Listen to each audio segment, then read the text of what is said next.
అయితే వాళ్ళ ముగ్గురు ఏమంటున్నారు, మరి వాళ్ళు చిత్తపడి కలిగి ఉన్నారా? చిత్తపడి కలిగి లేరు. ఎందుకంటే వాళ్ళ ముగ్గురు కూడా సజీవుడైన దేవుడిని నమ్ముకుని ఉన్నారు. అందుకని చిత్తపడి కలిగి లేరు. కాబట్టి వాళ్ళ ధైర్యంగా ఉన్నారు. ఎందుకు? నిజంగా ఆయన ఈ లోక అధికారం కలిగిన వారు, దేవాది దేవుడిని ఆయన పూజిస్తున్నారు. కాబట్టి వారు ఏమాత్రం జడగా బెదరగా నిలబడి ఉన్నారు. మరి జనమందరూ కూడా నిర్గతించిన మాట వింటున్నారు. ఎందుకంటే మరి ఆయన అధికారం కాబట్టి ఆయన వల్ల ఏం చేస్తున్నా ఆయన వల్ల జరిగింది. కాబట్టి ఆయన మాట వింటున్నవారు కానీ వాళ్ళ కొంతమంది భయంతో వినొచ్చు, కొంతమంది నిజంగా నమ్మకంతో వినొచ్చు. అయితే వీళ్ళకి అది లేదు, ఇది లేదు, భయము లేదు. అలాగని వీళ్ళ భయం చేత మనకి ఏమి ఇవ్వరని అన్నట్టుగా వీళ్ళకి ఏమి కూడా చెదరకుండా ఉన్నారు నిలబడి. ఎందుకనంటే సజీవుని నమ్ముకున్నారు కాబట్టి. అయితే మీరే నన్ను మంటల్లో పడేసినా పర్వాలేదు, కానీ మేము ఏమాత్రం ఈ బొమ్మకి నేను పూజించమని చెప్తున్నారు. అలాగే శాసనం వచ్చింది. ఆ శాసనము మరి ఇంకెవరు తీరు. ఎందుకంటే రాజాజ్ఞ, అది రాజాజ్ఞ కాబట్టి ఆ రాజాజ్ఞ పాటించకపోతే ఏ విధమైన తెగిస్తాడు రాజు. ఎందుకంటే అధికారం ఆయన చేతుల్లో ఉంది కాబట్టి. అందుకే వాళ్ళందరూ వణుకుపోతే బాబాయ్ ఈ బొమ్మకే కదా మనం పూజిస్తాము అనుకుని కొంతమంది పూజిస్తున్నారు. అంటే జనమందరూ పూజించారు, వీళ్ళ ముగ్గురు తప్ప. ఎందుకంటే మన మరణానికైనా మనం సిద్ధపాటు కలిగి ఉంటాము, కానీ ఏమాత్రం కూడా మనము పూజించవద్దు అని ఆలోచించుకున్నారు. కాబట్టి వాళ్ళు మరణానికి సిద్ధపడ్డారు. ఆ బొమ్మకి ఏమాత్రము సాగి పడలేదు. కాబట్టి ఇప్పుడు తెలుసుకోవాల్సింది ఏంటంటే మనము కూడా మనకు రాబోతున్న దినాల్లో మనకి ఏముందంటే 666 ముద్ర ఉంటాయి మనకి. అప్పుడు ఆ కాలంలో నెబుకద్నెజరు ఆయన బొమ్మకి పూజించమన్నాడు. ఆ కాలంలో అది వచ్చింది. మరి ఇప్పుడు రాబోయే కాలంలో ఏముంటుందంటే 666 ముద్ర అవుతుంది ప్రజలందరికీ.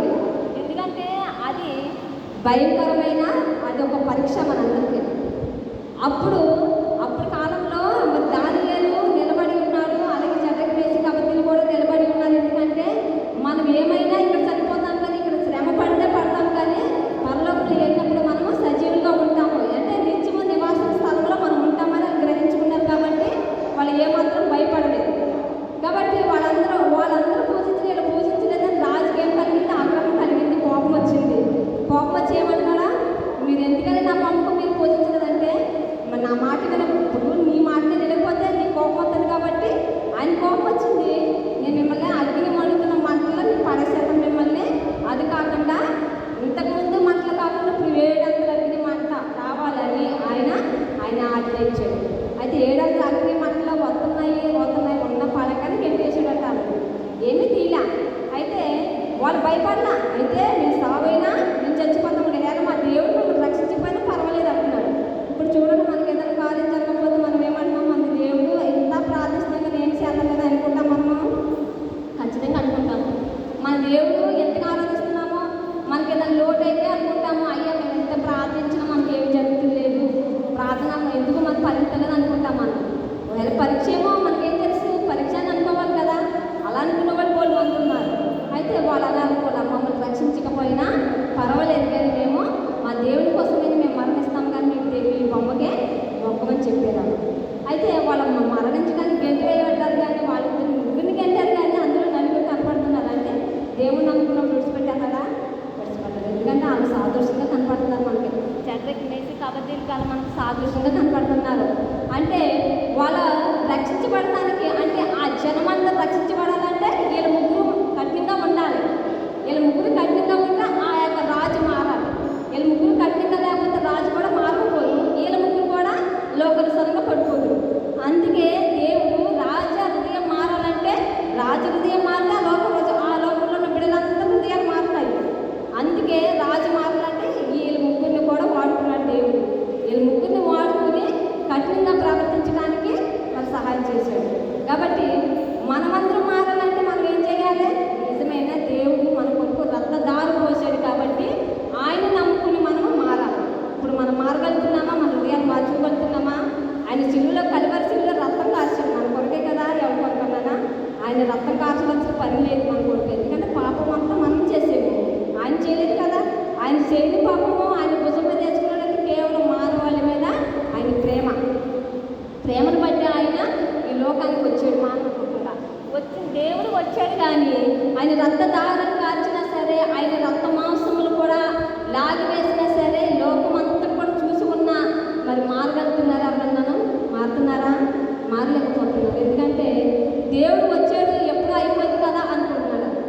ఎప్పుడో వచ్చాడు ఆయన, ఎప్పుడో ప్రాణం అర్పించేశాడు కదా, ఇంకెందుకు మనం అనుకుంటున్నారు. అలా కాదు, దేవుడు యుగ యుగముల దేవుడు ఆయన, యుగ యుగములకు మనకే శాసించిన దేవుడు, ప్రేమ పెంచే దేవుడు ఆయన.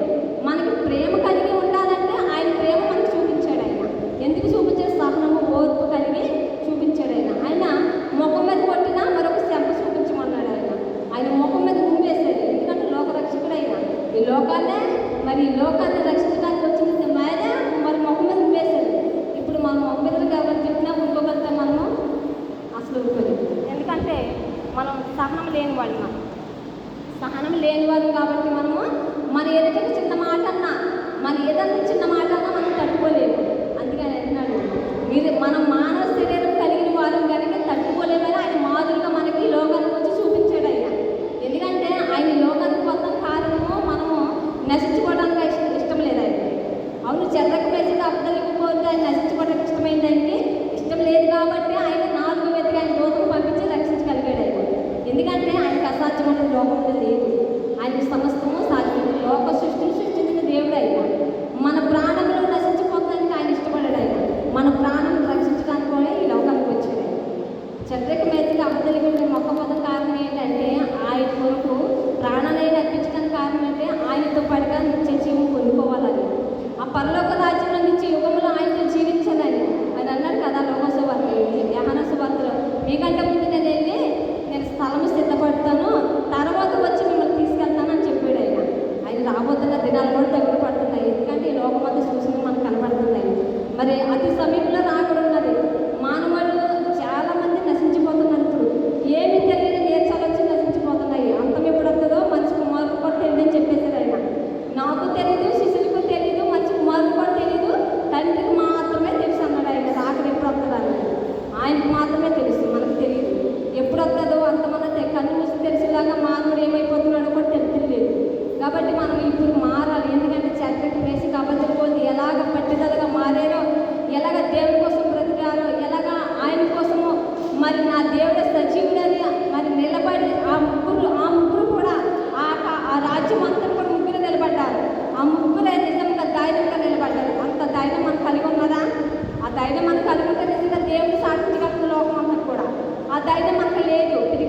పిరికివాళ్ళము అయినా పిరికివాళ్ళ మీద మన దేవుడు ఎదుట మొగితే ఆ పిరికితనం కూడా తీసివేసే దేవుడు అయింది. కాబట్టి ఈ రాబోతున్న దినంలో కూడా మనం స్థిరంగా నిలబడాలంటే చెద్దకు వేసి అబద్ధుల కోసం మనం జ్ఞాపకం చేసుకోవాలి. రాబోతున్న దినాల్లో ఇప్పుడు 6వ తరగతి రోజులంట వస్తే అది ఏడ్చుకున్న వాళ్ళకి అన్నం కానీ రేషన్ కానీ ఇంకా సమస్తము కూడా అది ఏడ్చుకోవడానికి లేదు. అప్పుడు స్థిరంగా ఉండాలి. మనం ఈ ఆకలి కోసం మనం ఎంచుకున్నామంటే మన జీవితాలు బలైపోతాయి. కాబట్టి దేవుడికి మన దగ్గర ఎంచుకుంటే, కాబట్టి ఇప్పుడు చెద్దకు వేసి కాబట్టి ఎలా నిలబడ్డారో అలా నిలబడడానికి ఇప్పటి నుంచి మనం ధైర్యం తెచ్చుకోవాలి. రాబోతున్న దుర్దినాలు మనం ఏమవుతామో మనకు తెలియదు, ఏ శరీరం గడి ఏమవుతుందో మనకు తెలియదు. కాబట్టి మనకు తెలియని రీతిగా వస్తుంది గడి అని మనం తప్పించుకోలేము. కానీ దేవుడి మనకు తెలుసు మన మీద ఏమవుతుందో అన్నది. అది సోదం తప్పించాలంటే ఆయనకు మొరపెట్టాలి. మనం నిత్యము మొరపెట్టాలి. చెద్దకు వేసి కాబట్టి అలాగే నిలబడ్డారు. ఆ ఊరు రాజునే మార్చేశారు.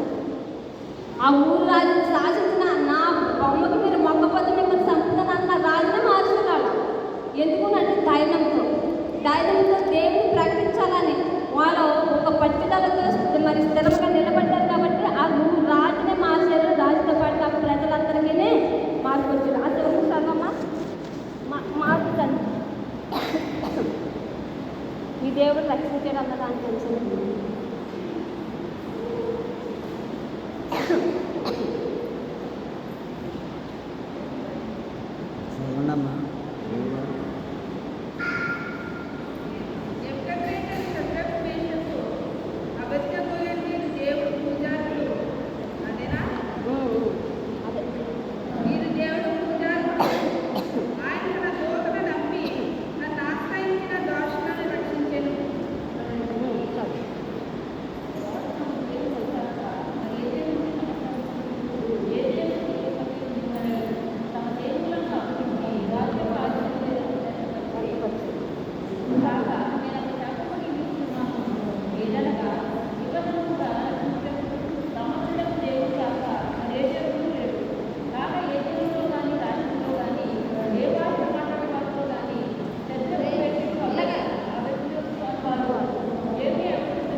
చూడండి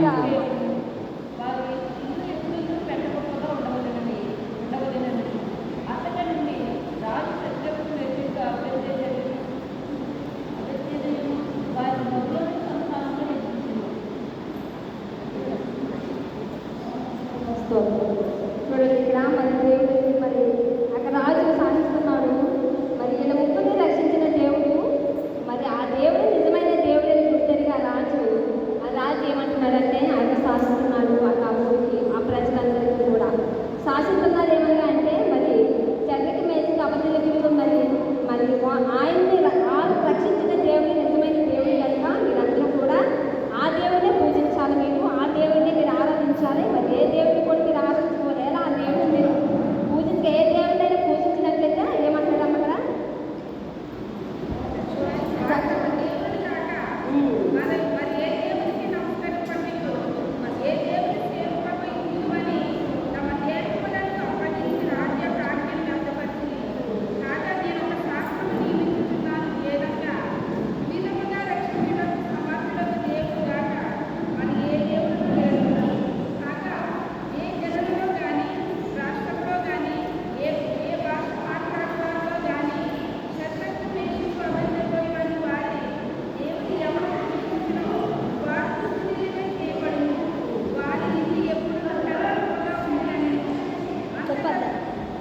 చూడండి.